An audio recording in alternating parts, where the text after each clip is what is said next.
गुजरात राज्य के पश्चिम सिरे पर समुद्र के किनारे स्थित 4 धामों में से एक धाम और 7 पवित्र पुरियों में से एक पुरी है द्वारका, जहां द्वारकाधीश भगवान श्री कृष्ण की आराधना होती है।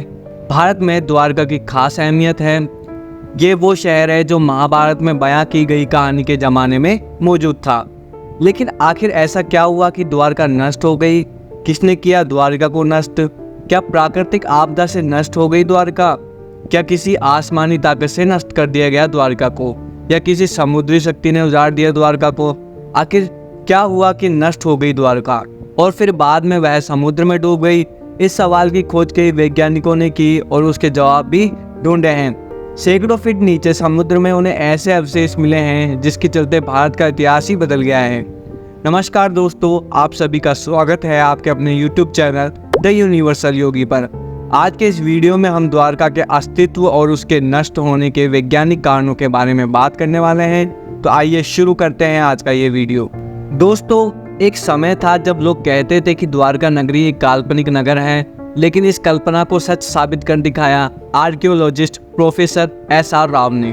प्रोफेसर राव ने मैसूर विश्वविद्यालय से पढ़ाई करने के बाद बड़ौदा में राज्य पुरातत्व विभाग ज्वाइन कर लिया था। उसके बाद भारतीय पुरातत्व विभाग में काम किया।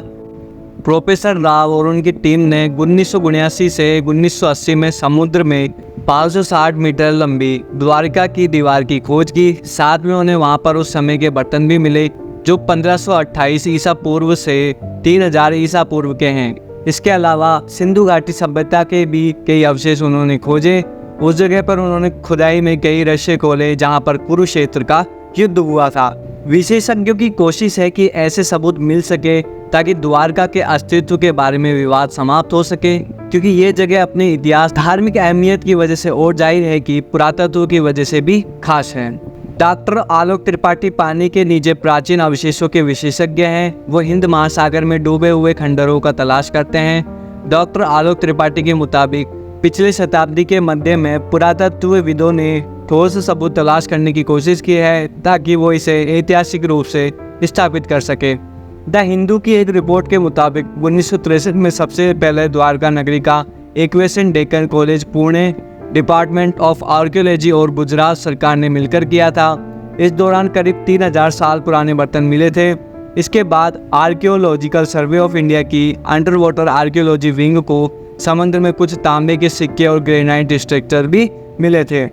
इसके बाद में पूरा नगर खोज लिया गया। 2001 में सरकार ने गुजरात के समुद्री तटों पर प्रदूषण के कारण हुए नुकसान का अनुमान लगाने के लिए national institute of ocean technology द्वारा एक सर्वे करने को कहा।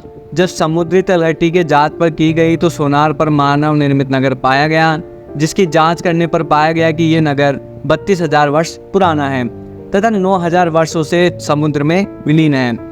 यह बहुत ही चौंका देने वाली जानकारी थी। माना जाता है कि 9,000 वर्षों पूर्व हिमयुग की समाप्ति पर समुद्र का जल स्तर बढ़ने के कारण यह नगर समुद्र में विलीन हो गया होगा।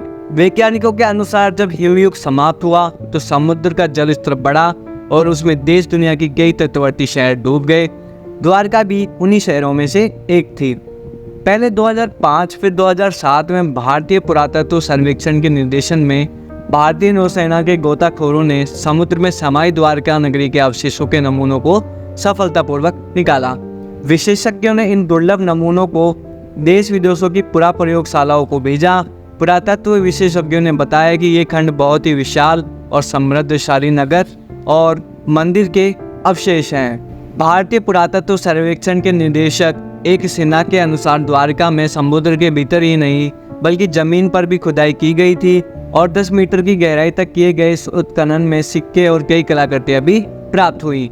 इन नमूनों को विभिन्न राष्ट्रीय और अंतर्राष्ट्रीय विशेषज्ञों के सामने पेश किया गया। इन विशेषज्ञों में अमेरिका, इजराइल, श्रीलंका और ब्रिटेन के विशेषज्ञ भी शामिल हुए। नमूनों को विदेशी प्रयोगशालाओं में भी भेजा गया ताकि अवशेषों की प्राचीनता के बारे में किसी भी प्रकार की त्रुटि का संदेह समाप्त हो जाए। धन्यवाद दोस्तों, हमारे साथ इस रोमांचक सफर में बने रहने के लिए। उम्मीद है कि आपको द्वारका नगरी के अस्तित्व और उसके नष्ट होने के वैज्ञानिक कारणों के बारे में जानकर अच्छा लगा होगा। अगर आपको ये वीडियो पसंद आया हो तो कृपया इसे लाइक करें, शेयर करें और हमारे चैनल द यूनिवर्सल योगी को सब्सक्राइब करें ताकि आपके हमारे आने वाले वीडियो की जानकारी मिलती रहे। फिर मिलेंगे एक नई कहानी और नई जानकारी के साथ। तब तक के लिए नमस्कार, धन्यवाद।